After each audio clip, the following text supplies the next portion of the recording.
Happy Founders Day to the men of Alpha Phi Alpha. 7 men came together making a commitment to embody the motto, first of all, servants of all, we shall transcend all. Greg, were you surprised by that video, Greg? I couldn't stop laughing, man. You know what it was, Roland. I saw Brother Westmore give his thing today on the frat, but Joe Biden just cracks me up, man. No, but you know what? You know he's actually done a video for every D9 Founders Day. No question. Hey, look, Joe Biden know what side his bread is buttered on, man. It just cracks me up to hear why he would. Well, I mean, but I would tell you this here. I don't recall Obama doing greetings for every Founders Day. Well, I'm not sure. I give it to Biden staff. No, I definitely give it. See, to Biden. That's called good staffing. I love all the people sitting there going, he out here. This is what cracks me up. I'm going to get to Congress Stephen Horse for a minute. But this is what cracks me up. These people going, see, that's right here, begging for the vote. See, this is where I'm now confused. So if we get ignored, we pissed. Right. But then if somebody does something like this, the other folk go, now you're sitting here begging. That's actually smart politics. Smart politics is that's what you do when you are, again, looking out for a group. Republicans do that for evangelicals. They do it for other groups. So it just kills me when you get people who are out there, and it's sort of like, damn if you do, damn if you don't. No question. And Obama, the Obamas are outliers. First of all, I doubt that Barack Obama was invited to a smoke or anything else when he was an undergrad at Occidental or even when he crossed the continent. And as far as Michelle Obama go, is it apocryphal? Have y'all heard the same story I heard that once it was clear that she could only join one sorority, she just turned down all the offers. Like, in other words, maybe I could be an honorary member of all of them. So clearly y'all don't know how this works. We are all together. It's the Divine Nine, but you got to pick. So maybe the Obamas, but you're absolutely right. That's smart politics. And we know, as you know better than all of us, just how filthy the White House is with members of Alpha Phi Alpha and the Divine Nine. So they wasn't going to let him make no mistakes, brother. No question. Absolutely, absolutely. Larry, on that point, this is one of the reasons why you have diverse staffs. This is one of the what people don't realize.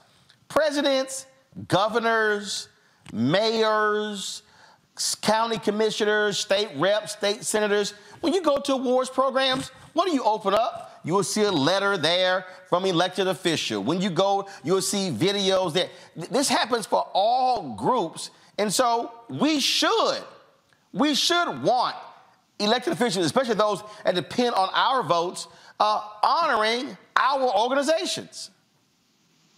Absolutely. And listen, he wouldn't get elected without the D9. His VP's a member of the D9. So it will be a fumble if the White House didn't. And I know the Mega Sci-Fi had their Founders Day a few weeks ago, and I saw the video, and you're right, Roland, he's done the videos for everyone. It is smart politics because, as we're well aware, we can talk about Dr. King and Brother Marshall, et cetera, in terms of Alpha, the impact Alpha men have had on this country, Du Bois, et cetera. But it will be unconscionable not to honor, particularly, obviously, the first, but honor all D9 organizations in terms of giving them a shout out on Founders Day. So it takes a few minutes to film each video, but it's really important because, listen, in the election next year, he's going to lead every single vote of every D9 member. Not only that, we talked about all our work for voter registration, and Alpha men are always in the front line of getting people registered to vote, undergraduate and graduate chapters. So he's going to need every single vote next year. So it's critically important that he gave a shout out, like I said, to the first and the finest, of course. I just can't stand the folk who whine, Mustafa, who say, he pandering. First of all, let me be real clear. Politics is pandering. You literally go to people begging them for their vote. It ain't no different than somebody outside the store going, you got any spare change? You got any change?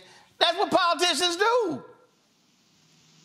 It's true. It is what they do. But, we need to also view this from a different direction, because I've been in the seats of prepping senior officials for the creation of videos and engagement with other organizations. So when you have, whether it's a president or vice president or an administrator of an agency, yes, you're shooting that video for a few moments, but they're also finally beginning to have some education around the creativity and actually all the amazingness that is associated with us that they may not have known.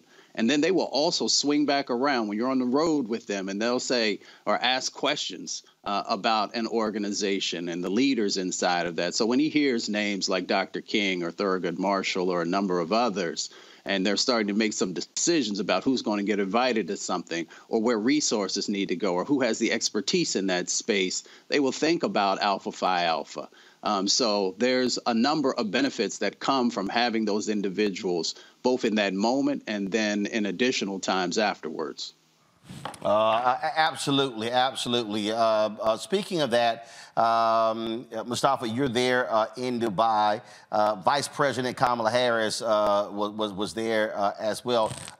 Tell folks what is happening there that the attention of the world is on that region. Well, COP28 is happening here in Dubai. It's an incredibly important set of conversations that are going on. Countries all across our planet are making decisions about the sets of investments and actions that they'll do to address the climate crisis. And for our folks, it's incredibly important to be a part of this and to pay attention to what's going on, because our communities get hit first and worse, whether it's from floods or hurricanes, these heat waves that actually disproportionately kill Black folks at twice the rate of white folks. So when people are talking about how resources are going to be developed, where resources are going to go, and how we're going to break our addiction to fossil fuels, there is a direct public health impact that's happening, but there's also an economic impact for our folks. We know many of our folks work outdoors, so when we have these extreme weather events, it makes it difficult for us to be able to work. It makes kids more difficult for them to be able to make it to school. But there's also literally billions upon billions of dollars for economic opportunities, and we need to be positioning ourselves to make sure that we're getting our fair share. So one, we get to protect our communities, and we can also help to address the wealth gap by getting engaged in this new clean economy.